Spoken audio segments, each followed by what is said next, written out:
Amém, irmão? Vamos colocar-se de pé e fazer oração. Oremos. Santo, maravilhoso e eterno Deus Pai, todo-poderoso, soberano Deus, nesta manhã, aqui nos encontramos nós, ó Deus, reunidos, ó Pai amado, neste lugar, para tratar com relação a assuntos da Tua obra. Eu peço em nome de Jesus Cristo, Pai, nesta manhã, a Tua presença, a Tua graça, Pai amado, a estudar. Abençoa, Deus amado, o presbítero Ricardo, que estará nesta manhã passando conhecimento para nós, que o Senhor possa usá-lo poderosamente, e que o nosso coração e nossa mente seja preparado também para receber, em nome de Jesus Cristo. Pai, nos abençoa abundantemente, em o nome de Jesus. Amém. Amém. Glória a Deus. Está conosco aqui nessa manhã o presbítero Ricardo, nosso irmão Rodésio, bem conhecido daqui da gente, né? Ricardo, acho que é a segunda vez que está vindo aqui. É a segunda vez. Ainda não aprendeu o caminho de vinda não, mas ela já chegou aqui voando. Amém? Então vamos receber o presbítero Ricardo e o Rodésio nessa manhã. Seja bem-vindo em nome de Jesus e volte sempre, não demore. Amém. Deus abençoe a todos. Já passa a oportunidade para o professor Ricardo. Primeiro momento deve ter até 2 horas. Isso. Tá. Amém, queridos? Salve os amados irmãos com a paz do Senhor. Graças a Deus. E estamos nessa manhã, em pleno feriado aí, mas estamos aqui na casa de Deus para aprendermos aí um pouco mais. Graças a Deus a gente tem visto aí o andamento do nosso curso aqui, o curso preparatório, com o pastor Erasmo aí, os demais professores à frente. O nosso departamento está com o pastor Erasmo, que está na vice-coordenação do departamento de educação cristã. O pastor Nivaldo está aí na direção do departamento. E temos professores espalhados por nossas regionais, né? Então a gente nem sempre consegue juntar os professores. Ali a professora Sirlene, a cópia é dela. A cópia é dela. Eu olhei ali agora e falei, a missionária Sirlene está aqui, ó, tá vendo? Então a gente estamos aí com vários professores. Aqui em Dias D'Ávila tem o pastor Erasmo lecionando, e a missionária Sirlene, o pastor Isenberg lecionando aqui também. E quem mais? Débora Alessandro, o senhor e o senhor. Então, a irmã Débora, eu, o presbítero Ricardo, e o pastor Inivaldo. Há outros professores que compõem o departamento, como por exemplo o nosso irmão Rodésio. Ele também está aí conosco, trabalhando em outras congregações e na nossa própria sede em Feira de Santana, porque estamos aí hoje, atualmente, no momento, com 5 turmas do curso preparatório. Então a gente tem turma em Feira, turma em Pirá, em Água Fria. Estamos aqui com a turma de Dias D'Ávila. Estamos por iniciar mais uma turma também na cidade de Milagres, tá? Outros professores que compõem o departamento, temos a missionária Maria Regis. Ela infelizmente não pôde estar na turma aqui de Dias D'Ávila, porque ela está no departamento de missões e também com 2 disciplinas lá em Feira, e por isso ela não pôde estar conosco.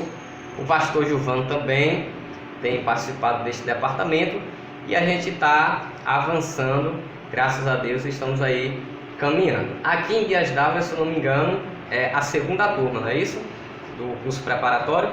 Houve uma turma em 2019 e essa agora é a 2ª turma aí do CPO, curso preparatório, e vamos caminhando aí para a gente conseguir, o mais breve possível, finalizarmos e participarmos aí da formatura do curso preparatório. Amém, queridos?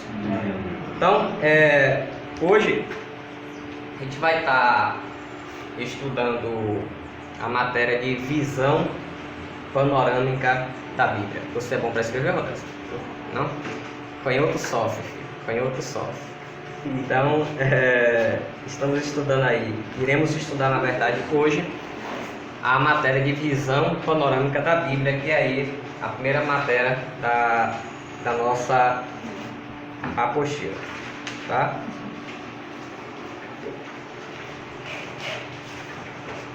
Rodésio, mano, vou te pedir para fazer um favor para mim. Destaca depois essas frases para mim e deixa elas destacadas, por favor. Depois eu te digo o mistério de canto. Viu? Então, queridos, vamos estudar aí a matéria de visão panorâmica da Bíblia. Qual é a matéria? Visão panorâmica da Bíblia. Visão panorâmica da Bíblia.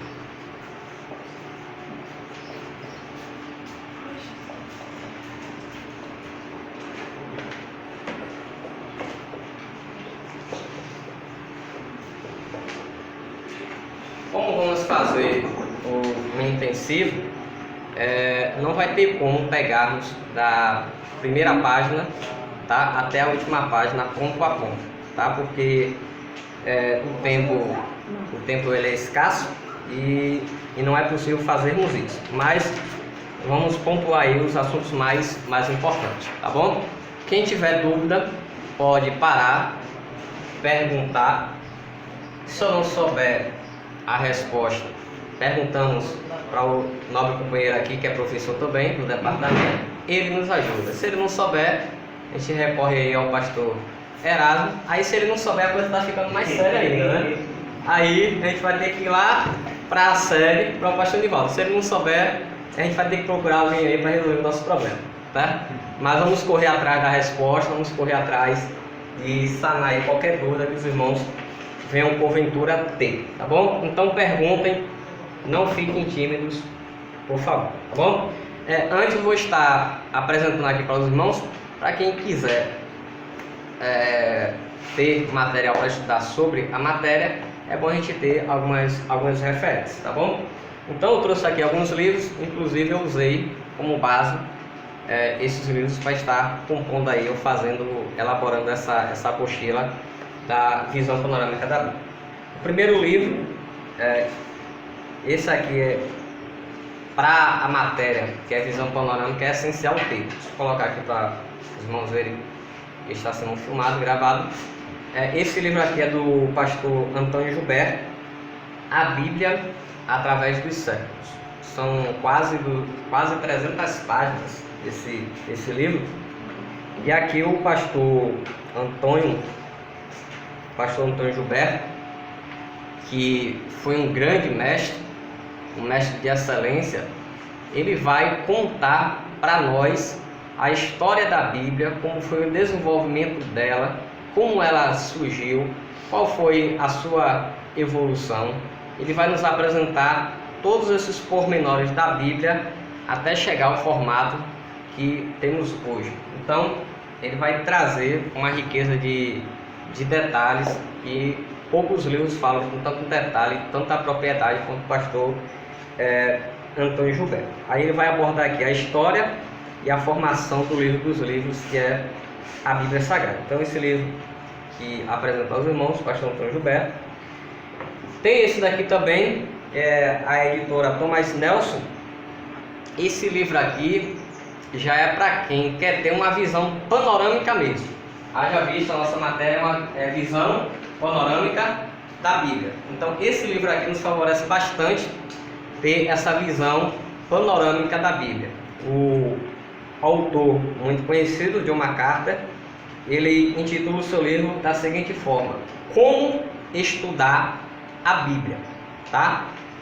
Ele vai nos ensinar passo a passo termos comportamentos saudáveis para a gente conseguir ter uma leitura proveitosa e dinâmica da Bíblia e a gente aprender sobre ela. É fininho o livro, mas ele traz aqui com muita precisão os assuntos abordados da Bíblia Sagrada. Inclusive, ao decorrer do nosso curso hoje, a gente vai estar sorteando um livro desse aqui. Eu trouxe 2. Aí já tem até gente dando glória e aleluia. Ouvi línguas estranhas e tudo, tá vendo? A porra tá até gostar, mas a gente vai estar sorteando esse livro, mas vai ter que padecer para chegar até ele, viu? Então vigia aí, né? Pensa assim, não pensa que vai ser fácil assim também não, viu? Esse aqui é o meu. Vou apresentar logo esse daqui. Esse daqui, irmãos, todos deveriam ter. Todos. Porque esse livro aqui, que é a declaração de fé das Assembleias de Deus, ele não vai falar só sobre a matéria em questão, mas aqui vai apresentar as principais crenças que nós assembleanos acreditamos e confessamos, tá? Então, ela vai nos ensinar sobre a doutrina da Bíblia, que é a que a gente vai estar estudando hoje, vai falar sobre a doutrina de Cristo, falar sobre a doutrina do Espírito Santo, a doutrina da Igreja e por aí vai. Então, é um livro que para quem não tem, deve ter, porque ele é muito útil, ele nos norteia, nos direciona naquilo que temos que saber acerca da igreja que pertencemos, tá bom? Tem mais dois aqui. Esse daqui é da CPAD, o autor é o pastor Severino Pedro da Silva. Não sei se os irmãos conhecem. O pastor Severino, eu não sei se ultimamente ele tem comentado revistas da escola dominical, mas ele já comentou aí um tempo aí. E geralmente todos os livros do pastor Severino Pedro é de uma riqueza de detalhes incrível. Então aqui tem muita coisa boa e interessante. Aquela foto que eu te mandei dos títulos estava aqui nesse livro, tá? Se você vai lembrar, depois eu te falo. O pastor Severino Pedro fala: a Bíblia, o livro de Deus. A Bíblia o quê? O livro de Deus. Então, ele vai pontuar exatamente todas as questões relacionadas ou que estão sendo relacionadas à Bíblia. Aqui, por exemplo, ele vai nos falar sobre o período em que a Bíblia foi escrita, vai nos falar sobre a inspiração da Bíblia, as traduções, a classificação dos livros da Bíblia, vai nos falar sobre o cânon sagrado. A gente vai aprender o que é cânon ao longo do nosso curso. E por fim, para a gente iniciar finalmente a nossa aula, o pastor Elinaldo Renovato, também da CPAD, Deus e a Bíblia. Deus e a Bíblia. Esse livro aqui, ele vai na verdade apresentar o Deus agindo ao longo da história. Então ele não vai falar só de Deus referente à Bíblia Sagrada, como a gente já viu nos outros livros, mas ele vai falar a forma como Deus ele vai atuando ao longo da história. Aí no último capítulo desse livro, que é aí sim que ele vai abordar, ele vai comentar, falar sobre como foi o processo de evolução da Bíblia. A gente pode confiar, podemos realmente confiar que a Bíblia é a palavra de Deus, como a Bíblia foi escrita, de que forma, quanto tempo, quais foram as dificuldades, tudo isso a gente vai encontrar aqui nesse livro. Amém ou não amém? Amém. E aqui, deixa para editar a gente falar sobre os livros apócrifos. Eu só trouxe um volume, que não dá para trazer mais não. É muito... A espessura é muito larga desses livros aí. Então vamos lá, eu vou pedir para os irmãos, por gentileza, irem aí para a página primeira da nossa apostila e vamos iniciar a nossa aula. Por favor, não fiquem acanhados. Se ficou com dúvida, pergunta, questiona, que a gente vai tentar resolver para tirar qualquer eventual, tá bom? Mas antes, não precisa nem se levantar, irmãos, pode ser sentados mesmo. Os irmãos podem se apresentar rapidinho, falar o nome. Todos aqui são da sede aqui? Pronto, então fala só o nome para a gente conhecer, por favor. Começa pela senhora. Edilene. Mateus. Jéssica. Caroline. Rosivânia. Calma aí. Caroline. Pronto, irmã Caroline. Rosivânia. Cremilda. Vânia. Como? Pronto, irmão José Raimundo. Se eu esquecer o nome dos irmãos depois, o meu nome aqui me ajuda, viu? Eu sou novinho, mas a idade tá chegando, né, irmãos? Então vamos lá. Capítulo 1, visão panorâmica da Bíblia. Toda vez que eu leciono essa matéria, eu gosto de focar ele na primeira palavra que eu coloquei de propósito já na nossa apostila acerca aí da nossa disciplina. Então, qual é a primeira palavra que aparece aí na nossa matéria de visão panorâmica? Isagore. Qual é a expressão? Isagore. Mal começou, já estão falando grego. Tá vendo como é que é o negócio? A coisa aqui é rápida, é rápida. Isagore. Essa expressão, ela está relacionada à matéria que vamos estudar, que é a visão panorâmica da Bíblia. Visão panorâmica da Bíblia, como o próprio nome já assim nos apresenta, é apenas trazer uma visão geral do que é a Bíblia, como ela se formou, como foi todo o processo de evolução para chegar ao que temos hoje. Haja vista, olha só, a quantidade de livros que eu apresentei para os irmãos, aqui dá mais de 1000 páginas tranquilamente. Como é então que a gente vai falar de mais de 1000 páginas em apenas 12 páginas? Não tem como, impossível. Só Jesus mesmo para fazer esse milagre, e ele não está aqui na Terra, né? Então não tem como. A nossa ideia é apenas trazer uma visão geral, uma visão panorâmica do que é a Bíblia e como ela se formou, para a gente ter uma visão melhor, um pouco mais apurada concernente à Bíblia Sagrada. Existem outros nomes que são dados a essa matéria, como por exemplo, ela pode também ser chamada de bibliologia. Bibliologia. Ela pode ser chamada de quê? Bibliologia. Ó,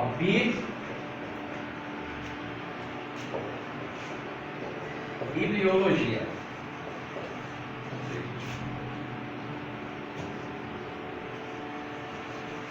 Bíblia, logia, estudo. Então o que é a bibliologia? É o estudo da Bíblia. O que é a bibliologia? Estudo da Bíblia. Pronto. Então, essa matéria, ela tem exatamente esse objetivo, estudar sobre a Bíblia, o que é a Bíblia. Mas ela também pode ser chamada e também é conhecida como introdução bíblica. Ela é chamada de como? Introdução bíblica. Ou seja, o que é a introdução? A introdução é o início, o ponto de partida, é da onde se inicia. Então, introdução bíblica é estudarmos o início, como a Bíblia se iniciou, como ela se formou, e aprender que a Bíblia de lá atrás, há tempos passados, é bem diferente do que ela é hoje, e muito diferente. E como foi que se deu isso para chegarmos até hoje a termos esse formato ou vários outros formatos de Bíblia? Esse é o nosso intuito para a gente aprender nessa matéria chamada Visão Panorâmica da Bíblia. Mas a gente viu que a palavra grega correspondente à visão panorâmica da Bíblia é isagoge. Todos 3? 1, 2, 3. Isagoge. Dá uma pesca santa aí e olha na apostila. O que significa isagoge? Tá, só o significado. Eu quero só o significado que está entre aspas aí. Conduzir para dentro. Aí é uma pergunta ou uma resposta? O senhor falou assim, ó, conduzir para dentro, então é uma pergunta. Então fala, conduzir para dentro, aí é uma resposta, entendeu? Pegou a visão? Pronto. Isagoge significa conduzir para dentro. Significa o quê? Conduzir para dentro. Rapidamente, vamos trabalhar aqui esse entendimento. Uma pessoa que nunca entrou aqui na igreja, nunca entrou, não sabe como é a igreja, e ela passa em frente à igreja, certo? Mas ela não entra e a igreja está fechada. Ela vai conseguir ter uma visão limitada ou ilimitada da igreja? Limitada. Uma visão o quê? Limitada. Porque ela não entrou, ela está lá fora. Por ela estar lá fora, ela não consegue ter uma visão privilegiada. A igreja está fechada. Então, ela vai conseguir deduzir que é uma igreja porque ela vai olhar o formato, ela vai ver que tem tem um nome, mas é a fachada, tá? E vai ver e vai perceber que é uma igreja. E às vezes ela pode ver o movimento de algum irmão entrando, passando, tal, vai perceber que é uma igreja. No entanto, ela não consegue ver o que está dentro da igreja, porque ela está lá fora. Agora, se essa mesma pessoa, ela chega aqui em frente da igreja e ela passa um dia de culto, a igreja está aberta, tá? Aquele culto abençoado, casa cheia, sabe? Aquele ambiente bom, agradável, e o porteiro convida essa pessoa para entrar, para adentrar a igreja. Ela entra. A minha pergunta é: a visão dela mudou ou permanece a mesma? Mudou, porque agora ela está dentro da igreja. Ela foi conduzida para dentro. Quando ela é conduzida para dentro, o céu é o limite, irmãos. Se essa pessoa que está dentro da igreja, ela quiser, por exemplo, contar quantas cadeiras tem na igreja, ela pode contar? Ninguém pede isso.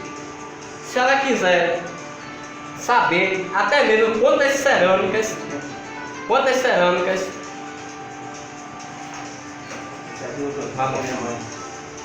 se ela quiser saber até quantas cerâmicas tem assentadas no piso, no chão, ela pode contar se ela quiser? Pode, porque ela está dentro da igreja. A visão dela muda completamente, não é mais a mesma visão. Ela consegue ter uma dimensão melhor do espaço, ela consegue saber as cores que estão pintadas nas paredes, ela consegue saber se a igreja é forrada, se não é, se tem ventilador, se tem água. Ou seja, ela consegue saber inúmeras coisas. Tudo isso porque ela foi conduzida para dentro. E isagoge significa exatamente isso, conduzir para dentro. Ou seja, qual é o intuito dessa matéria? Nos conduzir para dentro. Porque até então é como se estivéssemos apenas do lado de fora. Quando temos a oportunidade de estudarmos essa matéria, irmos a fundo e queremos realmente aprender, porque aí depende de nós também, é como se ela se abrisse e nós passássemos agora a adentrar, e aqui você é redundante, perdoe, Rodécio, adentrar o interior das Escrituras. Porque a matéria em si, ela nos leva para isso. E aí existem aquelas pessoas que são mais espirituais, que irmãos, esse negócio de estudar teologia, esse negócio não é de Deus não. Sabe por quê? A Bíblia diz, perceba que ela está lá fora, ela não está dentro, ela está lá fora.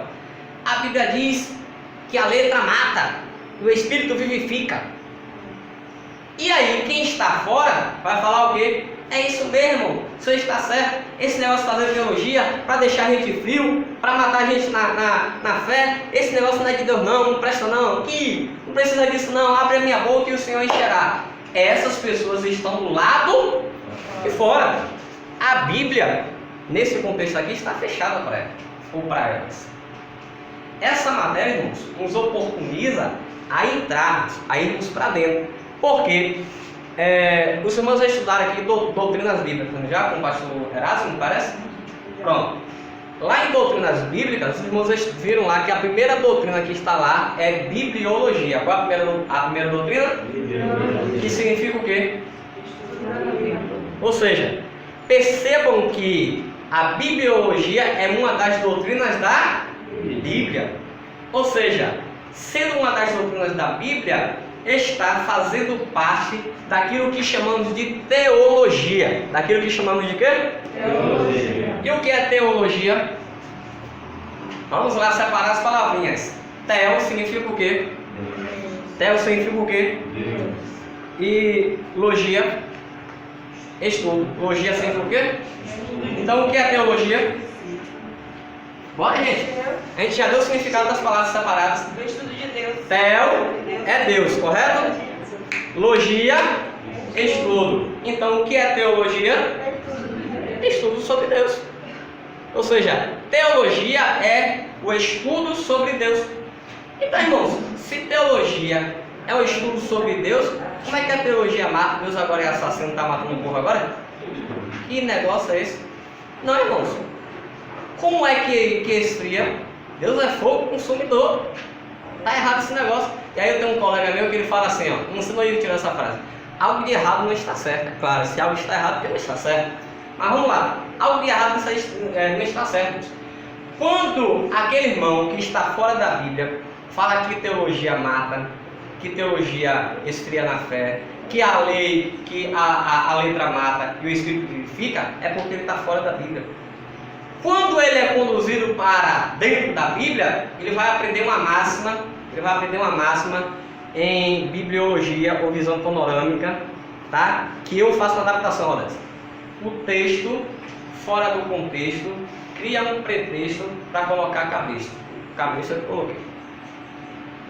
Vou repetir. Todo mundo aqui é bom de memória, né? Aí é confirmando, tá vendo? Sentir de Deus que é a confirmação. Sentir de Deus que é a confirmação, ó. Tá? Tem um barulho de crente aí, ó. Vou até gostar. Um texto, ó, presta atenção.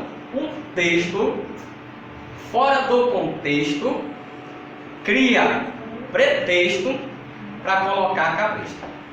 O professor é bonzinho, vai repetir mais uma vez. O texto, fora do contexto, cria pretexto para colocar cabresto. Agora é com você e Deus. No 3. 1, 2, 3. Um texto fora do contexto cria pretexto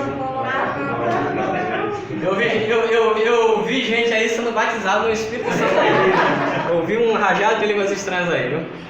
O texto, fora do contexto, cria pretexto para colocar cabresto. É o que acontece com essas pessoas que estão fora da Bíblia. Estão lá fora, irmãos, ó, não entraram ainda. E sabe o que é preocupante? Às vezes é crente velho. E crente velho aqui que eu falo, não é de idade não. Porque já tem um tempo que está na igreja, ó. E sempre lá fora. Sabe o que me deixa mais horrorizado, Rodécio? É que às vezes é obreiro e está lá fora. Percebe a gravidade da questão? Então, o que então o texto, quando a gente adentra as escrituras, quer nos dizer? Quando Paulo fala, a letra mata e o Espírito vivifica. Simplesmente, irmãos, Paulo está falando, tá bom, das duas dispensações. A dispensação da lei e a dispensação da graça. Quais são as dispensações? Da lei e da graça. A letra mata. A letra faz o quê? Mata. Dispensação da lei. Ou seja, na lei, quando a mulher, por exemplo, era pega em adultério, estava adulterando, o que é que acontecia com ela? Ela era levada a uma praça pública, e aí eu ironizo, carinhosamente, ela era apedrejada até a morte. Não era isso que acontecia? A letra mata. Não está matando aí? O ex não está matando? Ainda tem dúvida depois de umas 50 pedradas? Será que ainda vai estar vivo? A letra mata. Porque a lei ela era regida por um princípio que posteriormente passa a ser usado pelo direito, que é o princípio de talião, olho por olho, dente por dente. Aqui se faz, aqui se paga. Toma lá, dá cá. Era assim na lei que funcionava a coisa. Então, por causa disso, a letra, ela faz o quê? Mata. Mas, graças a Deus, entretanto, portanto, no entanto, o Espírito vivifica. O Espírito faz o quê? Vivifica. Ou seja, dispensação da graça. Porque a dispensação da graça, ela traz vida. E através dessa dispensação, olha só que coisa interessante, onde o pecado abundou, superabundou a graça. Só que a graça ela vai superabundar no segundo Adão, que é Jesus, dispensação da graça. Então o Espírito vivifica, o Espírito traz vida, diferente do que acontecia com a lei. O mesmo exemplo agora, a mesma situação, quando a mulher adultera e todos queriam que ela fosse levada a uma praça pública para ser apedrejada, o que é que Jesus fala com ela? Mulher, cadê os teus? Porque antes Jesus se direciona para eles e pergunta: ou afirma: aqueles que não têm pecado, atirem a primeira dispensação da graça. A dispensação da graça impede de lançar as pedras, porque ela mostra que não há mérito algum no homem e que ele precisa ser vivificado para não ter o mesmo fim que aqueles que tinham a dispensação da lei eram levados. Percebe? Então, o texto que é apresentado para falar que teologia não presta, que teologia deixa o crente frio, que teologia mata, isso é conversa para boi dormir. E aí eu volto a repetir: o texto fora do contexto cria pretexto para o quê? Para o quê? E tem um bocado de gente aí com cabeça, tá? Então, vigia na terra, Derek, viu? Se conhece alguém aí, vigia, tá? Então vamos lá, vamos dar prosseguimento. Vai ficar aqui um pouco baixo, porque eu sou canhoto, passei a minha vida toda no colégio público escrevendo de cabeça para baixo, porque não tinha cadeira canhota. Então um quarto reto para mim é um terror, tá? Mas vamos que vamos aí, Jesus da graça, tá bom? Então vamos lá. Qual é o termo grego correspondente aí à visão panorâmica da Bíblia? Qual é o termo? Significa o quê? Ou seja, essa matéria ela tem o objetivo aí de nos conduzir para dentro ou para o interior das Escrituras Sagradas. Bem, vamos lá agora para a definição da Bíblia. Definição da Bíblia. Uma pergunta, ainda na página primeira, uma pergunta fácil, mas que muitas das vezes se cria algumas dificuldades em nós. Como, por exemplo, se o professor aqui perguntar, vou deixar a pergunta aberta para todos. Quem se sentir de Deus aí, né, como falam aí, responda. O que é a Bíblia Sagrada? O que é a Bíblia? Bora, quem vai tomar a iniciativa aí? Quem está aí na unção de Pedro aí para tomar a iniciativa e responder? O que é a Bíblia Sagrada? Esqueça a apostila agora. Fala o que você acha que é. A revelação de Deus. Você está respondendo com outra resposta de novo. Fala a revelação de Deus. Resposta. Tá? Pronto. A revelação de Deus. Refresca a memória do teu nome? Mateus. Mateus. Tá? Pronto. Aí não esqueço mais. O primeiro livro aí do Novo Testamento. Mateus. Pronto. Para Mateus, para o irmão Mateus, a Bíblia é a revelação de Deus. Quem concorda ou se concorda? Quem acha que é outra coisa? Quem quer acrescentar? Bora! Irmã Jéssica, bora? Deus falando do seu povo, né? É Deus, pronto. A Bíblia é Deus falando com o seu povo, com a humanidade. Certo. Quem mais? Os irmãos estão aqui, eu também sou time, não. Então, pelo amor de Deus. Me ajuda aí, um sotinho no roda. Me ajuda aí, porque senão a gente não anda, não. Bora, o que é a Bíblia Sagrada? Instrução para a nossa vida. Instrução para a nossa vida. Eu costumo dizer que eu não uso lá para a nossa vida, mas o conceito é a revelação de Deus, né? Para a humanidade. Pronto. É uma bússola, mas é a revelação de Deus. Mais alguém? Vascaíno? Eu acho sim. Vascaíno, a Bíblia é a salvação. A salvação de Deus. Quem mais? Quem falou? Eu. Sim. Como a boca de Deus aqui na terra, né? Que a salvação é o nosso alimento diário. Sim, nem só de como viverá o homem, mas de toda a palavra que sai da boca de Deus. Então, É o único livro que fala a verdade. Né? ó, não, essa aqui eu gostei. Põe de pé aí, mano, por favor, e fala como o senhor fala em casa. Não tenha medo não, vai dar tudo certo. Tá? Depois se você chegar em casa, vai pegar um pouco lá, mas o senhor está no controle de tudo. Repete aí, Ronaldo, do jeito que o senhor falou aí. Não fala em casa, diga É o aí. único livro que fala a verdade. Não existe nenhum livro igual a Bíblia. Ó, o que é a Bíblia? É o único livro que fala a verdade. Obrigado, Ronaldo. Isso significa dizer que existem muitos outros livros que se diferem da Bíblia por este pequeno grande detalhe. Os outros não falam a verdade, mas a Bíblia fala a verdade. Então percebam que todas essas definições que os irmãos dão estão relacionadas ao que é a Bíblia, mas de uma forma mais técnica possível, mais teológica. O que seria a Bíblia? Porque, ó, pega a visão. Se você estiver evangelizando e você for evangelizar alguma pessoa, um grupo que pertence a uma seita, por exemplo, ou às vezes não é bem crente, aí ele chegar assim, vem cá, você está aí evangelizando, anda com esse livro aí na mão, para cima e para baixo, mas o que é esse livro aí mesmo? O que é a Bíblia mesmo? Me diz aí, eu quero saber, eu fiquei curioso agora. Percebam que nessas horas, a depender com quem estamos falando, termos o conhecimento mais teológico possível nos ajudará. Por quê? Para os irmãos falarem que a Bíblia é a boca de Deus, amém, eu vou acreditar. Todo mundo aqui vai acreditar, sim ou não? Sim. Mas talvez quem está lá fora não vai acreditar. Que boca de Deus o quê? Boca é boca, livro é livro. E boca. Vai criar essa resistência, tá? Então a gente precisa ter a definição mais técnica possível, mais teológica possível, para que em momentos como esse a gente consiga dar uma resposta satisfatória para a pessoa e automaticamente levá-la aos pés de Cristo, tá bom?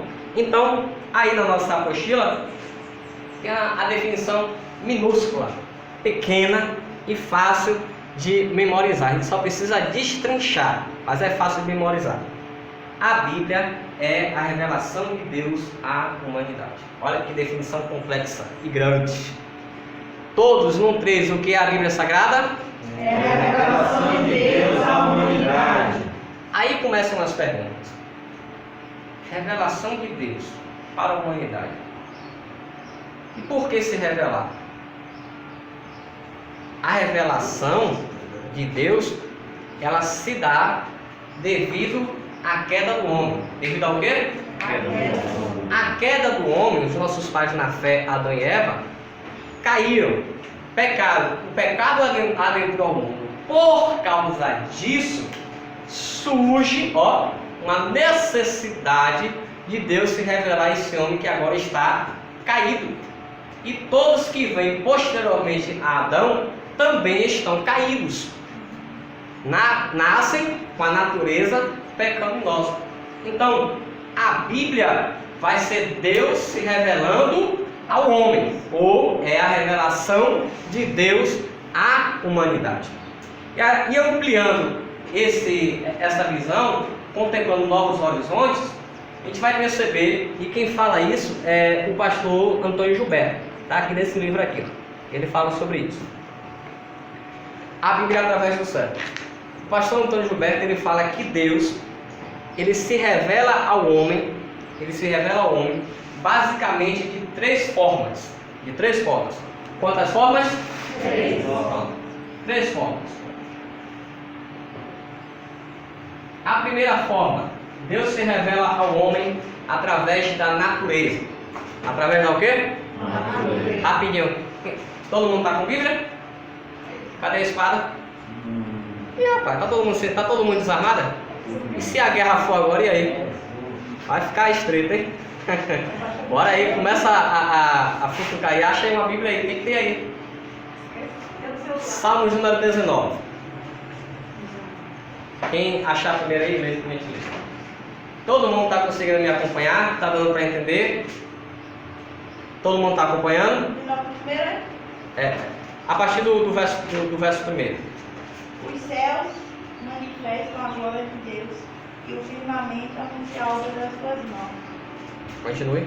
Um dia faz declaração a outro dia, e uma noite mostra sabedoria a outra noite. Sem linguagem. Sem linguagem se fala, ouvem-se as suas vozes, em toda a extensão da terra, e as suas palavras até o fim do mundo. Nele pôs uma tenda para o sol, que é qual noivo que sai do seu talão, se alegra como um herói a correr o seu caminho. Até aí tá bom. Percebam que Salmo 19 vai nos mostrar uma das formas que Deus ele se revela ao homem. E que forma é essa? Deus se revela ao homem através da natureza.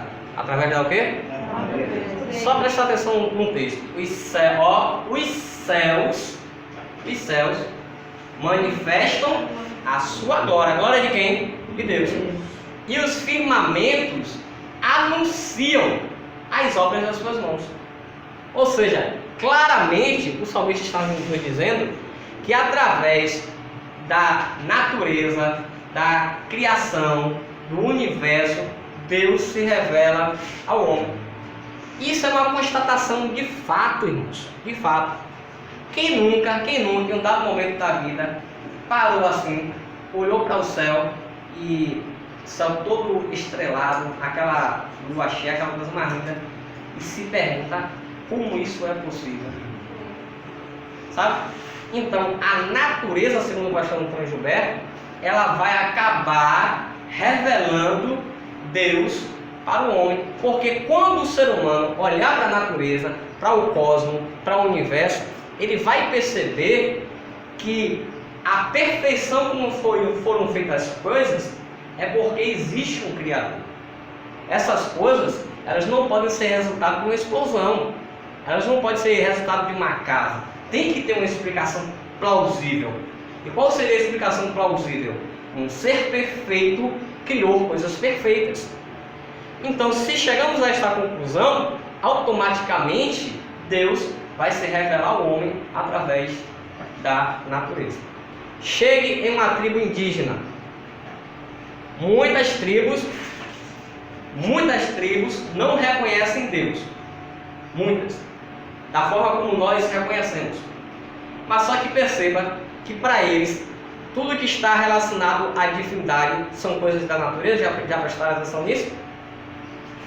Porque Deus, ele se revela ao homem através da natureza. Ok? 3 formas Deus se revela ao homem. Quantas formas? 3. A primeira, através da natureza. A segunda vai ser através da palavra viva.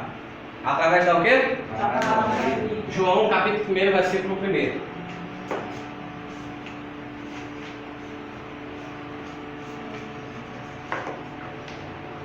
Quem achar o texto pode ler por gentileza. João, Capítulo 1, versículo 1. no princípio era o Verbo, e o Verbo estava com Deus, e o Verbo era Deus. Lê o segundo, irmão, por gentileza. Todas as coisas foram feitas por intermédio dele, e sem ele, nada do que foi feito se fez. Ó, no princípio era o Verbo estava com Deus, e o Verbo era Deus. E sem ele, nada do que foi feito se fez. Jesus Cristo é o Verbo. Verbo é ação. Verbo é palavra. Verbo é o quê? Palavra. Sim, ação e palavra. Mas a segunda forma como Deus se revela ao homem é através da palavra viva. Da palavra o quê? Viva. Se o verbo é ação, se o verbo é palavra, e estamos falando de Jesus, Jesus está vivo. Então, Deus se revela ao homem através da palavra viva, que é quem? Jesus Cristo. Que é quem? Jesus Cristo. Então percebam, Deus se revela ao homem de 3 formas. A primeira forma, natureza, Salmo 19. A segunda forma, palavra viva, Jesus Cristo. E a terceira forma é que a gente está falando. Agora perceba que a definição que a gente dá de Bíblia é minúscula, mas só que a gente consegue desmembrar, desdobrá-la. A gente consegue desmiuçar esse significado ou esse conceito. A terceira forma que Deus se revela ao homem, ó, primeira, natureza. Segunda forma, palavra viva. Terceira forma, palavra escrita. Qual é a terceira forma? Palavra escrita. Quem abre aí, por gentileza, aos Romanos, capítulo 15. Se não me fala a memória, vai ser versículo 4. A idade já está chegando já. E olha que eu nem cheguei aos 20 ainda, Roberto. Nem cheguei aos 20 ainda. Aos Romanos, capítulo 15, versículo 4. Porque tudo que dantes foi É isso aí mesmo. Tá vendo que eu tô louco? para o nosso ensino foi escrito, para que pela paciência e consolação das Escrituras tenhamos esperança. Por gentileza, irmã, de novo, por favor. Porque tudo o que dantes foi escrito, para o nosso ensino foi escrito, para que, pela paciência e consolação das Escrituras, tenhamos esperança. Ou seja, o porquê dantes, tudo que tinha para ser escrito foi escrito, para que pela paciência e consolação das Escrituras tenhamos esperança. Tenhamos o quê? Esperança. Ou seja, a Bíblia é a revelação de Deus à humanidade para trazer esperança, porque dantes tudo que foi escrito, foi escrito. Ou seja, tudo que aqui está, olha que a gente está entrando na Bíblia, tudo que aqui está é para trazer, ou gerar, ou provocar esperança em nós, para que a gente consiga alcançar ou ter acesso a essa revelação de Deus. Então, Bíblia Sagrada é a revelação de Deus à humanidade. O que é a Bíblia Sagrada? A revelação de Deus à humanidade. Deus se revela de quantas formas ao homem? Qual é a primeira? Na primeira, A segunda? palavra viva, A terceira? palavra viva. O povo está ficando sabido, né? Nem pescaram aqui rodando, tá? Então vamos lá.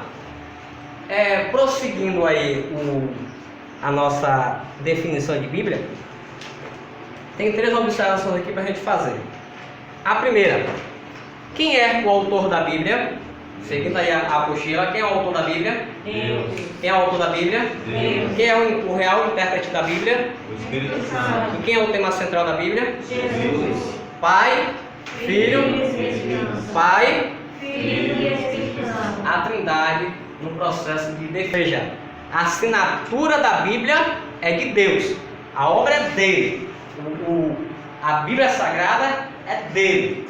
No entanto, o Espírito Santo, que é a terceira pessoa da Trindade, ele vai ser o intérprete da Bíblia. Ele vai ser o quê? Por razões óbvias, irmãos. Os pensamentos de Deus são mais ou menos elevados do que os nossos. Se Deus falasse no seu linguajar, na sua sapiência, se é que a gente ainda pode usar essa palavra para Deus, sapiência é para a gente, né, dos mortais. Mas a sabedoria divina, se ela é manifesta ou apresentada para nós conseguiríamos entender o que Deus fala? Conseguiríamos? Coisa nenhuma. Quando Paulo relata a experiência dele de ter sido arrebatado no terceiro céu, o que é que Paulo fala? Que viu coisas inefáveis. Coisas o quê? Inefável. O que é algo inefável? Já parou para se perguntar? É algo que não pode ser descrito. O que é algo inefável? Algo que não pode ser. descrito. O que Paulo viu não conseguia descrever. Imagine se a Bíblia é escrita no linguajar de Deus. E outra coisa, a Bíblia é escrita com linguagem humana porque se refere a homens, e ainda assim já é uma confusão que muitas pessoas fazem. Eu estava até conversando com o irmão Rodésio, na nossa vinda de feira para cá, sobre algumas situações que ocorrem exatamente em função disso. Ou seja, a Bíblia sendo escrita em linguagem humana para que o homem consiga entender. Muitos já fazem a maior confusão. Imagine se ela fosse escrita na língua de Deus, ninguém ia entender. Agora, mesmo Deus escrevendo uma linguagem humana para que nós possamos compreender, quem faz a ponte para que essa mensagem ela possa ser compreendida é o Espírito Santo. Quem é que faz a ponte? O Espírito Santo. Então, é como se entre eu e o irmão Mateus houvesse uma ponte. E só é possível chegar através desta ponte. Então, o Espírito Santo, ele age interpretando a Bíblia Sagrada para que essa ponte, Deus e homem, ela possa ser atravessada. Se não for, se o Espírito Santo não estiver, ela não vai ser atravessada. Já parou para se perguntar por que o ateu ele rejeita tanto a Bíblia Sagrada? Já se perguntou isso? Por que o ateu ele rejeita tanto a Bíblia Sagrada? É porque a ponte não existe. Não há ponte. Se não há ponte, Deus fica aqui e o ateu fica cá. O Espírito Santo ele precisa fazer a ponte Se ele não fizer e a pessoa não reconhecer a necessidade dessa ponte, você não consegue atravessar, certo? Então percebam que a Trindade está presente na Bíblia. Quem é o autor da Bíblia? Deus. No caso aqui, o Pai. Quem é o intérprete da Bíblia? Espírito Santo. E quem é o tema central da Bíblia? Jesus. De Gênesis a Apocalipse, ou de Jó a Apocalipse. No momento certo, nós vamos aprender isso. Jesus é a figura central da Bíblia. Martinho Lutero, reformador protestante, certa vez ele disse que toda a Bíblia converge para Cristo. Toda a Bíblia faz o quê? Converge para Cristo. E o que é convergir? Convergir é diferente de divergir. E o que é divergir? Bora? Me ajude aí. Obrigado. O que é divergir? Bora que a gente só está começando, ainda não comecei a apertar ninguém ainda. O que é divergir? Bora, pode falar o que está pensando mesmo na sua cabeça. Distanciar. Distanciar? Você só responde com resposta, né, Matheus? Vou lhe pegar. Distanciar? Não, dessa vez aí não.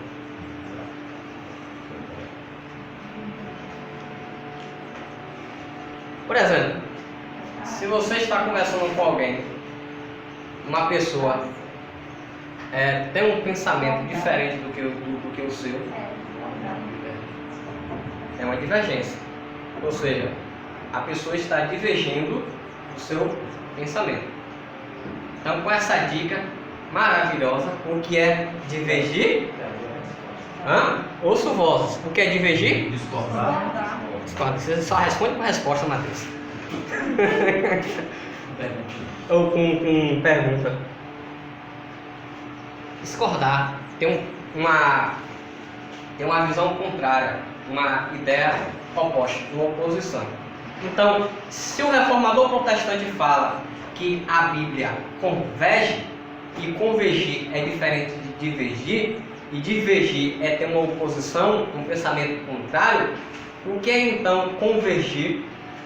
Pensar igual, da mesma forma, certo? Então, quando Lutero fala que toda a Escritura converge para Cristo, ele está dizendo assim, ó, Gênesis concorda que Jesus é a figura central.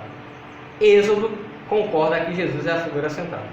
Passa todos, chega aí ao 66º e Apocalipse vai dizer: a Apocalipse converge ou pensa de comum acordo com Cristo sendo a figura central.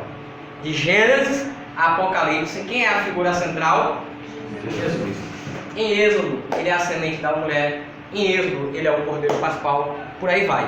Em Apocalipse, ele é Rei dos Reis e Senhor dos Senhores. Agora eu chamo a atenção para uma coisa. Já perceberam que existem 2 livros da Bíblia? Quantos livros? 2. Que o nome de Deus não aparece. Vocês irmãos já perceberam isso? Quais são esses 2 livros? Ruth. Ruth? E aí, não pode entrar com 2 mulheres não. Decide um ou outro. Esther ou Ruth? Esther. A Esther falou mais alto. Vamos lá. Esther. E qual é o outro livro que o nome de Deus não aparece?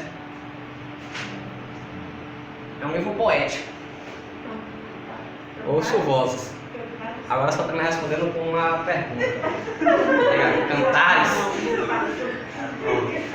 É o medo de ser feliz, vai ficar respondendo essa pergunta.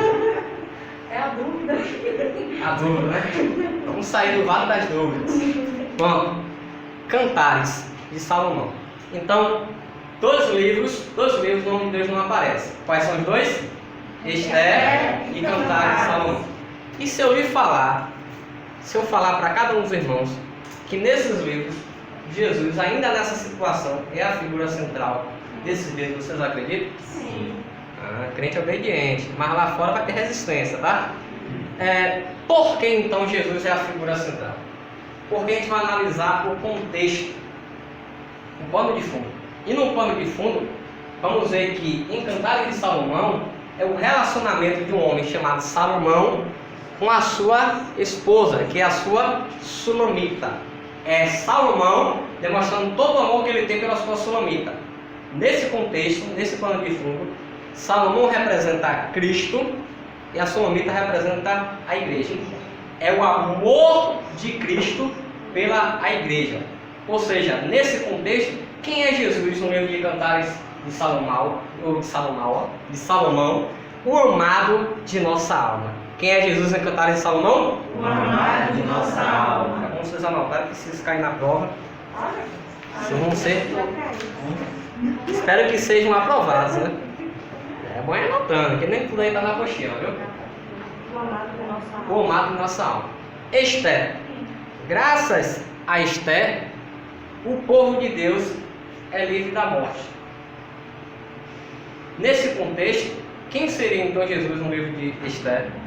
Jesus é o escape de nossa alma. É o escape da morte. Jesus em Esther é o escape da morte. Jesus é quem em Esther? O escape da morte. Então, em Esther, em Cantares de Salomão, ele é o amado de nossa alma, e em Esther ele é o escape da morte. Perceba então que mesmo nesses livros, Jesus ainda assim é a figura central da Bíblia. Próxima página aí, por favor.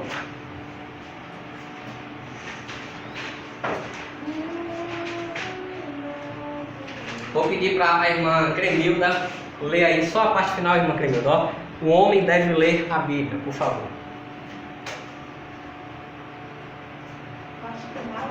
Sim, é da página 2 aí, ó. Logo o primeiro parágrafo tem aí, ó. Depois das aspas, o homem deve ler a Bíblia. Achou? Página 2. Achei. Pronto, lê aí, por gentileza. O homem deve ler a Bíblia para ser sábio, crer na Bíblia para ser sábio, praticar a Bíblia para ser sábio. Obrigado. Isso aí é apresentado pelo pastor Antônio Gilberto. Olha só que tripé interessante. O homem, para ele ser sábio, ele tem que fazer o quê? Ler a Bíblia. E tem gente que pensa que ser sábio é ser uma pessoa cheia de conhecimento, de saberes, ter um QI elevado, sabe? Ser da turma de Einstein. Nada disso, irmãos. O próprio Paulo fala para Timóteo para ele permanecer naquilo que ele aprendeu, nas Sagradas Escrituras, que te faz sábio. Olha só as palavras de Paulo, que te faz sábio para a salvação. Então, quando lemos a Bíblia, alcançamos a sabedoria de Deus, certo? Então, ler a Bíblia para ser salvo. E devemos crer na Bíblia para o quê? Ser salvo. Ou seja, a Bíblia é o livro que fala de salvação. Porque se Jesus é o tema central da Bíblia, é a figura principal da Bíblia, e ele é o Salvador, logo a Bíblia é a revelação de Deus ao homem para salvá-lo. Então, este livro sagrado nos apresenta a salvação. Agora, crer. O que é crer? E aqui a gente vai entrar nessa discussão. E alguns têm aquela expressão na ponta da língua. Crer, todo mundo crê, até o diabo crê, ou até os demônios creem, não é isso? Só, irmãos, que existem basicamente 4 tipos de fé. 4 tipos de fé. Eu não vou entrar nesses aqui, porque isso é matéria de doutrinas bíblicas, tá? Mas, esta fé aqui é a fé soteriológica, ou a fé salvífica, a fé de salvação. Então, crer na Bíblia é ter a fé salvífica, ou seja, a fé que gera ou produz salvação. Não é ter a fé comum, porque a fé comum todo mundo tem. É por isso que tem um livro aí chamado, Modesto, Até os Ateus Creem. Porque todo mundo tem a fé comum, até os ateus. Até para não crer em nada tem que crer, porque eles têm que crer que não creem em nada. Entende? A fé comum que todo mundo tem, certo? Essa fé aqui que gera ou provoca ou produz salvação é a fé salvífica. Que fé é essa? Pronto. Então, ler a Bíblia para quê? Ser sábio. Pronto, ler a Bíblia para quê? Ser sábio. E praticar e crer na Bíblia para quê? Para ser salvo. Pronto.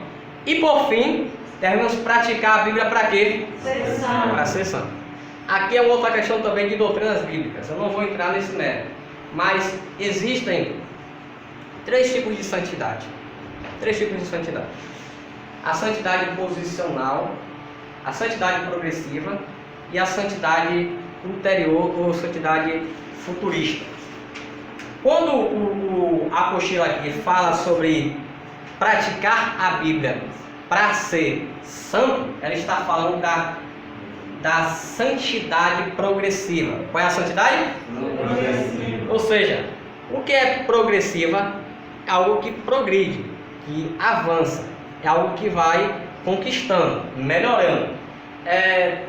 Tem um teólogo que ele usa uma frase interessante. Ele fala assim, ó, quando ele fala da santidade progressiva: a conversão, olha só a definição dele, ou a frase dele: a conversão separa, a conversão tira o homem do mundo. Ó, me converti, estou saindo do mundo. Isso, segundo John Wesley, é conversão. Então, a conversão tira o homem do mundo. Aí ele conclui dizendo: e a santificação tira o pecado do homem. Ou seja, uma coisa é eu sair do mundo, outra coisa é o mundo sair de mim. A regra aí dos tratores altera o viaduto. Ou seja, crer na Bíblia para ser salvo, praticar para ser santo, porque esse aqui ainda é o manual de santidade, e ler a Bíblia para ser sábio. Esse tripé aí é essencial e fundamental. Amém? Amém. Alguma pergunta? Tá todo mundo sabido? Todo mundo está entendendo? Pronto, então a gente vai fazer uma prova surpresa daqui a pouco, viu? Já tá todo mundo absorvendo, né? Vamos lá. O próximo tópico aí. Ainda na página 2, irmãos. Nós já falamos sobre essa questão. Vamos falar sobre as observações gerais sobre a leitura e estudo da Bíblia. Essa questão aí, a razão da necessidade, a gente já falou, a gente não precisa comentar. Vamos apenas aí comentar aqui sobre, ou responder essas 2 perguntas aí. Ó. A primeira: por que devemos estudar a Bíblia? Qual é a primeira pergunta? Por que devemos estudar a Bíblia? Pronto. Irmã Jéssica, lê aí a primeira resposta dessa pergunta, por favor. Ela é o único manual do crente na vida cristã e no trabalho do Senhor. Obrigado. Todos? 1, 2, 3. Ela é o único manual do crente na vida cristã e no trabalho do Senhor. Lembra que o nosso nobre falou aqui no começo, quando ele deu a definição de Bíblia? Ele falou que a Bíblia é o único livro que fala a verdade. Então, a Bíblia, por que devemos estudar ela? É porque, entre aspas, para não ficar um termo pejorativo, entre aspas, é porque só tem ela. Ela é o único manual, tá? Só tem ela, entre aspas, para não ficar pejorativo. Ela é o único manual. Então, só ela que dá condições da pessoa ter uma vida cristã. Só ela. Aí você vai falar: mas irmão, mas tem um povo aí que tem o Alcorão, tem um povo aí que tem os manuscritos de Ellen White, tem um povo aí que tem os escritos de Buda. A Bíblia é o único manual do crente na vida cristã e também no trabalho do Senhor. Ou seja, devemos estudar a Bíblia porque ela que vai nos ensinar a ter uma vida cristã, a levarmos uma vida cristã. A gente não consegue encontrar em nenhum outro livro. É o único manual. Se você pega um manual, por exemplo, de um eletrodoméstico, não é que eu esteja comparando, mas só para ficar ilustrativo. Quando você pega um manual de um eletrodoméstico, se você não conhece aquele eletrodoméstico, você precisa pegar o quê? O manual, ler, não é isso? Ler o manual para entender como é que faz para funcionar, para a máquina funcionar, porque senão ela não anda. A vida cristã é do mesmo jeito. Ela só funciona com esse manual aqui, ó. Se não usar esse manual, não funciona. Tá? E além disso, esse manual, ele também vai nos mostrar como é o trabalho para o Senhor. Ou seja, nos ensinar como trabalharmos para Deus. A seara é grande, mas poucos são ceifeiros. Você já viu aquela pessoa que fala: ah, eu não tenho dom nenhum, meu dom é não ter dom, não sirvo para nada, não sei o que. Já viu essas coisas? É porque a pessoa, volta de novo a falar, a pessoa está onde? Lá fora. Ela está onde? Lá fora. Tem que abrir, irmãos, tem que entrar. Quando você entrar, você vai ver que a Bíblia é o seu manual para você ter uma vida cristã e também para ter uma vida no trabalho do Senhor. Você vai aprender com a Bíblia que todo mundo é útil. Porque a própria igreja é comparada ao corpo. Tem membros do corpo que são mais vistosos, então aparecem mais. Até porque você vê alguém andando sem cabeça, é um negócio meio estranho, né? É coisa meio bizarra. Mas se uma pessoa ela machucar o dedinho do pé dela, vai fazer falta? Vai fazer falta. Se ela perdeu, vai fazer falta. Ela vai sentir, o corpo vai reagir porque aquele dedinho foi machucado. Então todos os membros do corpo têm as suas utilidades. Até como é o nome disso aqui mesmo, Deus? Até os cílios aqui, ó. Experimente, não faça isso não, viu? Experimente arrancá-los para você ver o que acontece. Não faça isso não, vai ficar sem dormir. Quer dizer, dormir? Vai ficar sem dormir. Mas até isso aqui, ó, é essencial. Ou seja, todo mundo é útil para o reino de Deus. Agora fica com esse negócio do complexo da inferioridade. Eu não sirvo para nada, eu não tenho dom nenhum. Oh Senhor, meu dom é não ter dom, não sei o que. Irmãos, entra para a Bíblia. Entra para a Bíblia. Todo mundo tem utilidade. Todo mundo é útil, melhor dizendo. Tá? Vamos lá. Refresca o nome da senhora, por favor. Edilene. Irmã Edilene, né? A segunda resposta para a pergunta: por que devemos estudar a Bíblia? Ela alimenta a nossa alma. Ah, ela faz o quê? Ô irmãos. Se a crentalhada tivesse a mesma fome que tem na hora que dá meio-dia, que já está ficando perto já é 11 horas aqui, ó. Se a crentalhada tivesse a mesma fome de meio-dia, Rodolfo, para se alimentar deste pão da vida, ô irmão, o negócio seria louco. Tá? Na fé tem tanta gente raquítica, sabe? Anêmica, desnutrida, seca no linguajar nordestino, maionês bom, tá?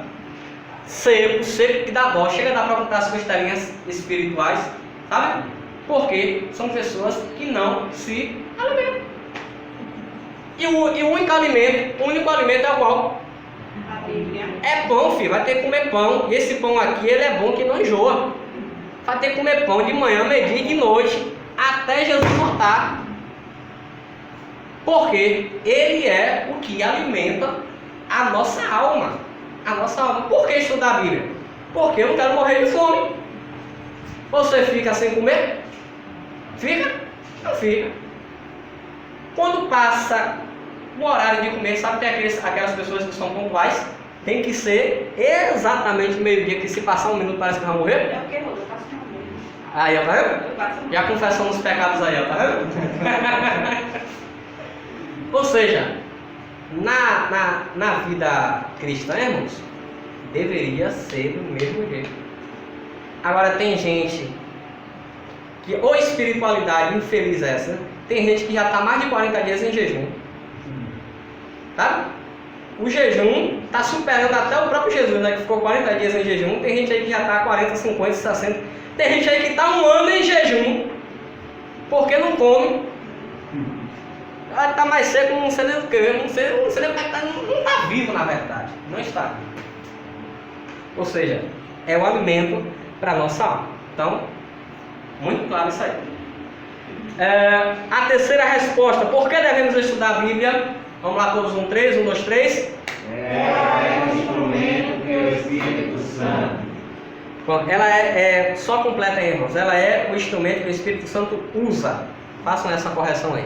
Então vamos lá todos no 3 de novo? 1, 2, 3. Ela é o instrumento que o Espírito Santo usa. Ou seja, Efésios capítulo 6 fala das armaduras de Deus. A Bíblia em Efésios 6 é comparada a uma espada. Então, a espada é o instrumento que o Espírito Santo usa. Ou seja, a Bíblia é esse instrumento que nós devemos usar para guerrearmos. Todo mundo aqui acredita que existe uma batalha espiritual, sim ou não? Sim. Sem radicalismo de mapeamento espiritual, não vou entrar nessa questão. Mas todos nós sabemos que existe um mundo espiritual. Todo mundo tem ciência disso. Só que esse mundo espiritual, as armas, elas são também espirituais. Você dobra o joelho para orar, você está usando a arma da oração. Você exerce sua fé, você está usando o escudo da fé. Você anda na verdade, você está cingido os seus ombros na verdade, tá? Mas só que você usa a Bíblia, que é a espada que o Espírito Santo usa e que você também deve usar. Um texto que eu acho interessante. Quando Jesus, conversando com Pedro, ele diz: Tu és Pedro, e sobre esta pedra farei o quê? Edificarei a minha igreja. E qual é o resultado disso? E as portas do inferno não serão. Quando a gente lê esse texto, qual a sensação, o entendimento que a gente tem? A princípio, a priori, é que parece que o inferno está vindo com toda a fúria e está bombardeando a gente de tudo quanto é lado. É tanto bombardeio, que a única reação que a gente tem, irmã querida, é recuar um pouco e se defender. Só. Porque o inferno está bombardeando tudo quanto é lado. Só que, irmãos, o texto no grego não fala isso. A ideia do grego é totalmente oposta. Qual a ideia do texto grego? As portas do inferno não prevalecerão contra a igreja. Não é porque o inferno está atacando e a igreja está resistindo, não, que esse pensamento é medíocre. É porque a igreja está usando a espada do Espírito e as portas do inferno não prevalecem contra ela, porque a igreja está avançando e atacando, está guerreando, está batalhando, está lutando. E pelo fato da igreja atacar, guerrear, batalhar, o inferno, as portas do inferno não conseguem prevalecer, porque a igreja está atacando. Irmãos, seria um pensamento muito medíocre da nossa parte achar que Deus nos chamou para ficar na retaguarda, se protegendo do ataque do inferno. Não. Deus nos chamou para atacar, bombardear, saquear o inferno. E é com essa palavra, com essa espada aqui que a gente vai fazer. Entendeu? Agora me diz uma coisa. Se você chega em um determinado lugar, campo de batalha, a pessoa, o soldado nunca pegou a espada, a sua arma. Ele vai pegar pela primeira vez. Vai acontecer o que com esse soldado? Vai o quê? A morrer moderno, né? A morrer moderno. Olha, se ele não se matar com a própria espada dele, né? Por quê? Não manuseia. A Bíblia, por que estudar a Bíblia? Porque, além dela ser o nosso manual, além dela ser o nosso alimento, ela é o instrumento que Deus nos dá para usar. Agora, eu preciso manusear. Se eu não manusear, na hora H, na hora da batalha, vai passar mal. E aí, já viu aquela situação que o diabo envergonha? Essas coisas, irmão. Não manuseia a Bíblia. Quarta resposta. Por que devemos estudar a Bíblia? Todos no 3, 1, 2, 3. Ela enriquece espiritualmente a vida do cristão. Pronto. Ela é mais pura do que o ouro fino. A Bíblia, ela é preciosa. E quando a gente fala de riqueza, todo mundo já pensa logo na teteazinha, né? No capim, no faz-me rir, na grana, na bufunfa. Só que, irmãos, a prosperidade, a essência da prosperidade, ela não está em bens materiais. Qual é a prova disso? Apocalipse. As 7 igrejas do Apocalipse. Tem a igreja em Laodiceia, e a igreja em Esmirna.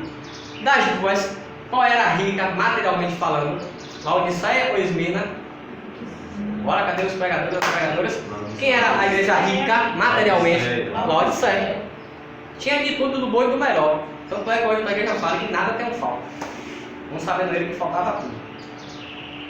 Só que, qual é a resposta que Deus dá para a Laodiceia?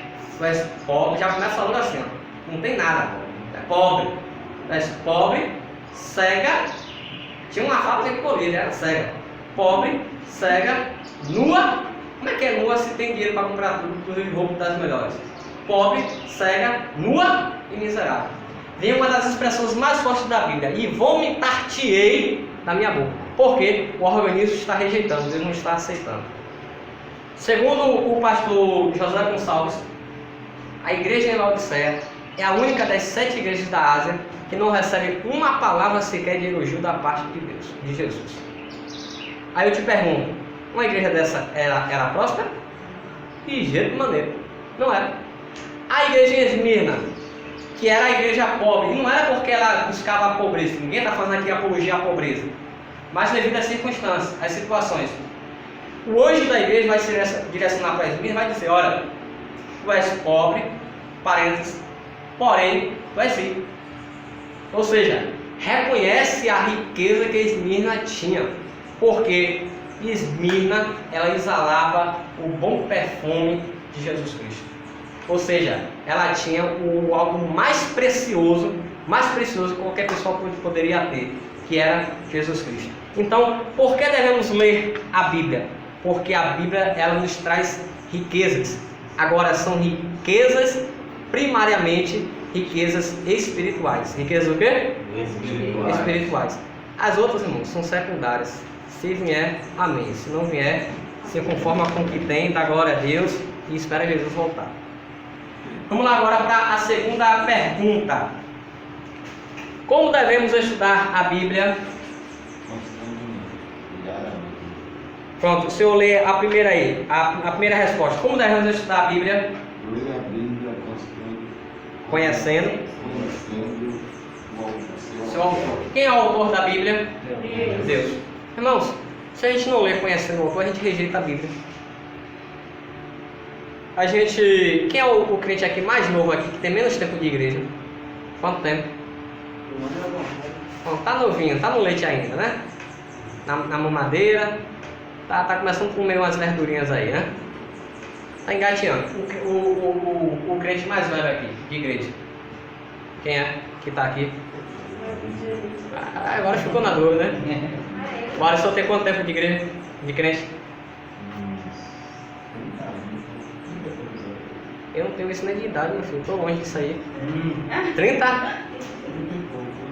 Ah, nem ele sabe mais. É 30 vai lá fumaça. 30 e pouco. 91, faz as contas aí, Rodécio. 91, arredonda aí, 90 para 2000. É 90 para 2020. 30 a 32 anos então. Não. 91, 30 anos. É, a gente está em 2021, isso mesmo, 30 anos. Alguém tem mais de 30 anos aí de crente? Uma dessas aí, não vou nem falar quantos anos ele tem de igreja, para os irmãos não se escandalizarem. Porque esse mesmo passou gerações e gerações, sabe? Ele está aqui conosco. A longevidade habita nele. Ler a Bíblia conhecendo o seu autor. Por que eu peguei a questão de quanto tempo a gente tem cada um tem de crente? Conforme o tempo vai passando, irmãos, a gente vai tratando coisas que são sobrenaturais como coisas naturais. Como assim? Quem já tem mais tempo de igreja, alguém chega na igreja, vai ler, ou vai citar, ou vai pregar, ou vai comentar, ou vai cantar a passagem do Mar Vermelho. Irmãos, falado com tanta naturalidade, foi um mar que se abriu, 2 paredes de água, a passagem ainda ficou seco, não tinha nem lama, e um povo atravessou. Irmãos, que loucura é essa? Como é que um mar se abriu para algo em torno de 13 milhões de pessoas passarem a seco Não dá para acreditar nisso. Isso é invenção, é mentira. É uma invencionice. Só que isso é algo tão sobrenatural que o dia a dia na vida cristã faz com que a gente trate na naturalidade. Ah, Deus livrou Daniel da porta dos leões, né? Deus livrou Sadraque, Mesaque e Abednego da fornalha ardente, Vou te botar lá para você ver o que é 1000 graus queimando na pele. A gente trata, muitas das vezes, o sobrenatural como coisas naturais. Agora, quem tem uma resistência, não. Para ele, tudo é questionável. Então, quando a gente olha para a Bíblia com essa visão meramente humana, a gente vai rejeitar. Então, se eu conheço o autor da Bíblia, automaticamente eu conheço que ele é poderoso, que ele é soberano, que ele pode... Vamos lá dar continuidade. A próxima resposta aí, como devemos estudar a Bíblia? Qual é a resposta? Leia a Bíblia diariamente. Fazer o quê? Leia a Bíblia diariamente. Quem nunca cometeu esse pecado, atire a primeira pedra. Ler a Bíblia diariamente. E aqui, irmãos, está um dos grandes problemas. Por que hoje não acontecem milagres como acontecia antigamente? Por que o paralítico não anda?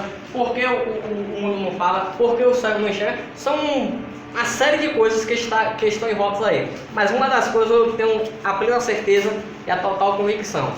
Os crentes estão deixando de ler a Bíblia. E a recomendação aqui é ler a Bíblia todo dia. Eu não tenho tempo, não lê ao menos um versículo. Você deveria ler 4 capítulos por dia. Não tenho tempo. Lê um capítulo, não dá. Lê ao menos um versículo. Eu não sei que versículo eu vou ler. Não vou ficar abrindo a Bíblia aleatoriamente. Tudo bem. Pega a revista da escola dominical. Tá lá. A leitura diária. Para cada dia da semana tem um versículo lá. Pega lá e lê. Você vai ler a Bíblia todo dia. Por quê, irmãos? Ela é o nosso manual, a nossa única regra de fé e conduta. Eu vou pular aqui do segundo para o quinto aqui, para parafrasear aqui. O quinto aí, vamos aí para a página 13, por favor.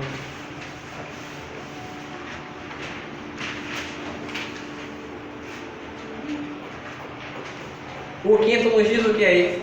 Leia a Bíblia toda. Leia a Bíblia o quê? Toda. A pergunta é, quantos capítulos tem a Bíblia? Já contaram? Alguém já contou aí quantos capítulos tem a Bíblia? Não? Vamos contar agora? Abra a Bíblia e vamos começar a contar? É o que, Roda? Você está me olhando assim com esses olhos? Vamos contar. Os irmãos vão contando aí que eu vou... Vamos lá. A Bíblia tem 1189 capítulos. Quantos capítulos? 1189 capítulos. Quantos versículos a Bíblia tem? Vamos contar? Quem começa aí a contar? Bora, Mateus. Quantos versículos tem a Bíblia? Chuta aí. Se você acertar sem saber, você vai ter que pedir licença ao pastor para jogar na Mega Sena. Vai dar certo. Vai dar certo. Aí depois você pede perdão e devolve o dízimo, viu? Para não cometer outro pecado. Brincadeira, estou brincando apenas. Quantos versículos tem a Bíblia? Chutem aí. Quantos? 2 milhões? Eu já li aqui. 2 milhões de versículos? Eu já li, é 31 mil alguma coisa. Tem certeza? É. Tem certeza? Eu tinha lido, eu não lembro. Ah tá, quando a senhora falou assim, eu já li, eu pensei, pô, ela já leu os 31.100 Não, já li o... versículos, tá na área. Ela leu na mochila, agora eu entendi, tá bom. Eu ia falar, já ia parabenizar, parabéns, já leu. 31.173 versículos. Quantos versículos? 173 versículos. Quantos versículos? 31.173. Quantos capítulos? Eita, capítulos. Quantos versículos? 31.173. Irmão, em nome de Jesus, sai do vale da indecisão, não fica coxando entre dois pensamentos não.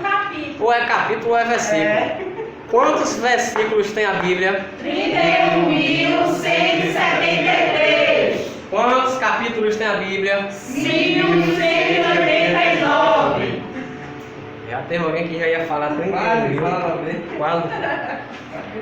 Aí, irmãos, quando a gente tem essa informação de que a Bíblia tem 1.189 capítulos, 31.173 versículos, aí vem um professor lá de Feira de Santana para tribular a vida dos irmãos e falar: leiam a Bíblia toda.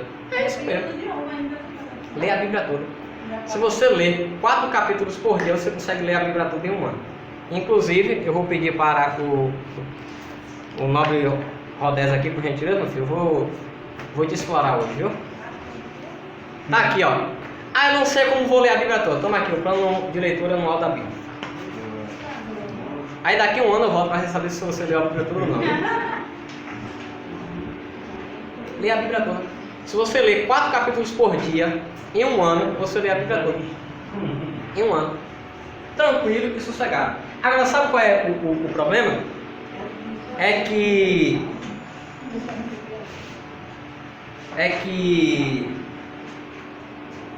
segundo a pesquisa norte-americana, pastor Erasmo, 90% dos pastores nunca leram a Bíblia toda. Lamentável. E aí é uma questão de raciocínio lógico. Se 90% dos pastores nunca leram a Bíblia toda, qual é o percentual da crentalhada que nunca leu a Bíblia toda? Eu não vou me atrever a falar que é 100%, mas 99%. Tem um irmão que falou em uma congregação: ah, tá, irmão, deve ser então 99,9%. Irmãos, percebem a gravidade? Se 90% dos pastores nunca leram a Bíblia toda, imagine a crentalhada. É por isso que está do jeito da forma como está. Tem um teólogo na história, um missionário inglês, no século XIX, chamado George Miller. Ele leu a Bíblia por mais de 200 vezes. Mais de 200 vezes. Não satisfeito, sabe o que ele fez, Rodés?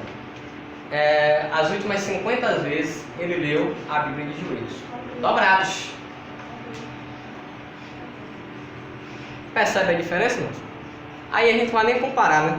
Que se ele já leu mais de 200 e as últimas vezes 50 vezes com seus joelhos dobrados, o povo não está lendo nem ouvindo, porque agora tem a Bíblia em áudio, né? Então o povo não está lendo nem ouvindo, que ao menos poderia colocar lá para soltar lá o áudio e ao menos ir ouvindo, mas o povo não está lendo nem ouvindo. Ou seja, é por isso que as coisas estão da forma como estão. Se tivermos aí essa calma, esse compromisso aí de fazermos isso, a gente consegue ler a Bíblia toda em um ano. Mas vamos voltar lá, para a página 2. Como devemos ler a Bíblia? A terceira e a quarta resposta. O meu nobre aqui com a camisa 10 do Vasco, esqueci o nome, Marcos. Lê aí, meu nobre. A terceira resposta. Como devemos estudar a Bíblia? Ler a Bíblia com a melhor atitude mental e espiritual. Pronto, leia a Bíblia com a melhor atitude mental e espiritual. Isso aqui está muito relacionado com a primeira resposta. Porque se eu já vou ler a Bíblia cheia de preconceitos, eu vou rejeitá-la. Tem pessoas que, por exemplo, rejeitam a Bíblia quando lê pastor Erasmo, Mateus capítulo 4, que é a tentação de Jesus no deserto. Porque argumentam que a Bíblia tem erros, e a Bíblia ela não tem erros, a sua essência ela está preservada, então ela não tem erros de conteúdo, mas falam que com base em Mateus a terra seria plana, porque como é que Satanás ia mostrar a glória de todos os reinos para Jesus se a terra não fosse plana? Cria uma resistência. Duvido ou questiono da Bíblia, porque é uma atitude meramente humana, mental, mas sem olhar para aquilo que Deus realmente ele pode fazer. A quarta resposta: como devemos estudar a Bíblia? Vamos lá, todos 3. 1, 2, 3. Leia a Bíblia com oração, devagar e meditando. Pronto. Que é diferente, irmão, de ler a Bíblia toda. Quando a gente fala assim, ó, os irmãos não estão aí com um plano de leitura bíblico, pronto. Você começa aqui, aqui já está de janeiro a dezembro, mas suponhamos que você comece hoje. Você pode ir anotando cada texto de cada dia que você for lendo. Mas só que eu não consigo, porque quando eu começo a ler, eu não entendo aquilo, eu não entendo aquela palavra, eu não entendo o que o texto estava dizendo. Aí eu não consigo, eu tenho que parar para pesquisar, para entender o que é que o texto está dizendo. Primeiro, ler a Bíblia toda é para apenas se familiarizar com o texto. É diferente. Você lê para se familiarizar com o texto, não é para entender. Claro que você vai ficar focado o máximo possível para entender o que você está lendo. Mas só que a leitura anual é para se familiarizar com o texto sagrado, sabe? Para evitar algumas coisas do tipo. Teve um presbítero em uma igreja aí que foi fazer a leitura bíblica, a leitura oficial pastoral. Aí ele vai para o púlpito, presbítero da Santa Assembleia de Deus. Saúda a igreja. Os irmãos abram por gentileza as suas Bíblias no livro de Noé. No livro de Noé. Está lendo tanto a Bíblia que ele está em Noé. Aí, sabe o que é mais engraçado? É que você olha para o plenário, você olha para a nave. Tá todo mundo. Noé. Aí começa os mais desesperados, né? Os mais desesperados. Não tô achando não. Tá olhando pro outro para ver porque ele não tá achando. Noé. Irmão, tu tá procurando Noé na Bíblia? Você pode até achar Noé, mas como livro não vai achar. Ou seja, é porque não está familiarizado. E aí, irmão, não foi nem questão de dizer que foi um erro que se passou, que o irmão estava falando de Bagdá mesmo. Porque não se familiariza com o texto sagrado. Tá? Agora, a outra coisa aqui, como devemos estudar a Bíblia, que aqui agora é diferente. Ó. A quarta resposta. Vamos ler a Bíblia orando, porque quem é o intérprete da Bíblia? O Espírito Santo. Então, ora aí, pede para ele dar graça, para ele te iluminar, para ele lhe capacitar, para ele lhe ensinar o que a Bíblia está dizendo. Aí é outra história, você vai ler com oração, devagar, sem agonia. Não é para ler a Bíblia como se estivesse na Fórmula 1, não. Aí é na leitura, na leitura anual. Na leitura para meditação, é com calma, com oração, devagar, consultando outras fontes, consultando um comentário bíblico, um livro de apoio, ligando para o pastor, me socorre, pastor, por favor, entendeu? Aí é diferente, tá? Porque o próprio Jesus ele fala isso, ó, lá em João 5,39. O que é que João 5,39 nos diz? Examinai as Escrituras, porque vós os dais ter nelas a vida eterna e são nelas que de mim testificam. Quem é que fala isso? Quem fala isso? Quem fala isso? Jesus! Quem é que fala isso? Jesus. Agora o meu Jesus é mesmo que o povo está com fome. Jesus! É ele que fala isso, irmãos.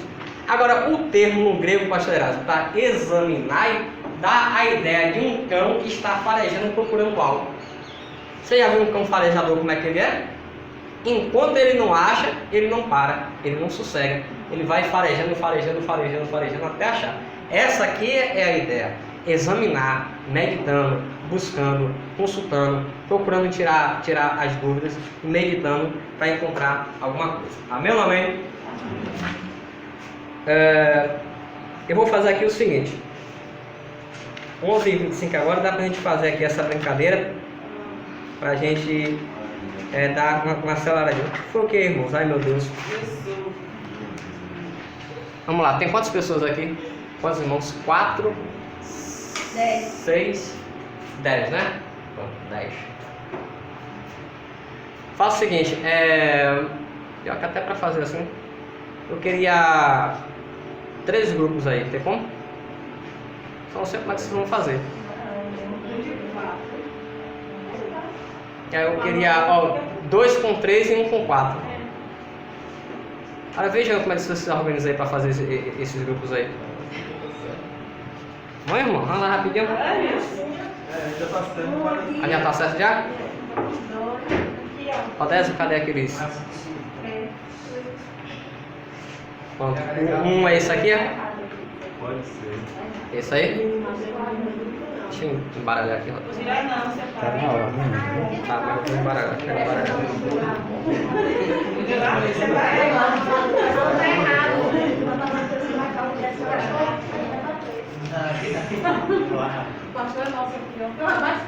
Pronto, ó.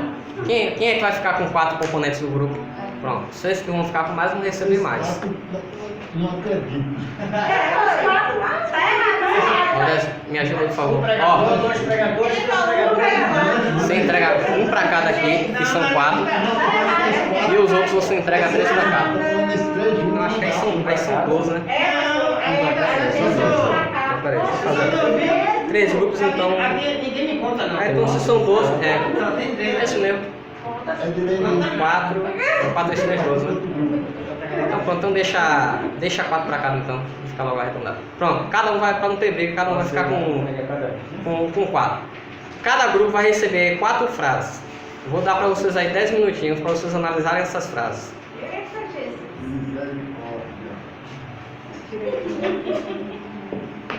Aqui, Socorre-me, Espírito Santo. Mas é a sua frase dele, não. Me ajuda. cabeça.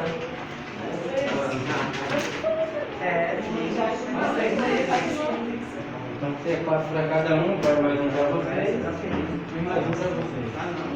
Pronto, o que eu quero que vocês façam, ó, rapidinho. O que eu quero? Primeiro, analisem. Está na Bíblia? É para analisar, calma. Analisa primeiro se está na Bíblia. Não está. Pronto.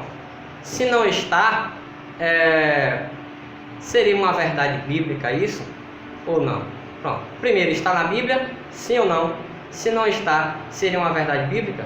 E se estiver na Bíblia, aí da forma como está certo? Pronto, só isso. Geralmente são frases que nós costumamos ouvir. Pois é, ó, cada frase está na Bíblia, a frase é bíblica. Tem algum erro? Se tem, qual seria esse erro? Peraí, a gente vai analisar aqui. A Bíblia tá ok. Ok, pronto. A gente vai analisar 3 frases. Vocês ficaram com quais frases aí? Deus não esconde. Não, fala o número da frase. Frase 12. E os outros números? 12. 11, 12, 8 e 3. Pronto, espera aí. Aguarda só um pouco aí.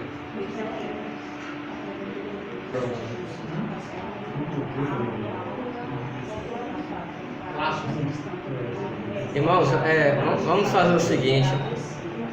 Vamos fazer o seguinte. Vamos analisar aqui as frases do grupo de cá que já terminaram, tá? E aí na tarde a gente volta e analisa as frases dos 2 grupos de cá, tá bom? Pode ser? A gente vai analisar 4 frases aqui deles e à tarde a gente analisa aqui a frase dos grupos de cá, tá? Pra gente adiantar para dar uma paradinha para comer. Então vamos lá. Frase 3, vamos ouvir aí a frase 3 aí. Quem tá com a frase 3? Da semente da mulher levantarei um que... Ó, preste atenção, ó, repete aí, irmão, por favor. Da semente da mulher levantarei um que esmagará a cabeça da serpente. Tá na Bíblia, sim ou não? Tá. Tá? E onde está na Bíblia? 3:15. 3:15? Abra aí, por favor, Gênesis 3:15.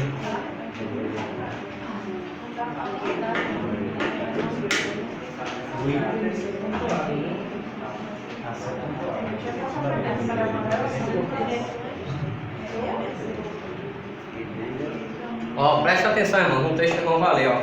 A frase foi: da semente da mulher levantarei um que esmagará a cabeça da serpente. O grupo lá falou que está na Bíblia, está em Gênesis 3:15. Presta atenção no texto que ele vai ler. Não.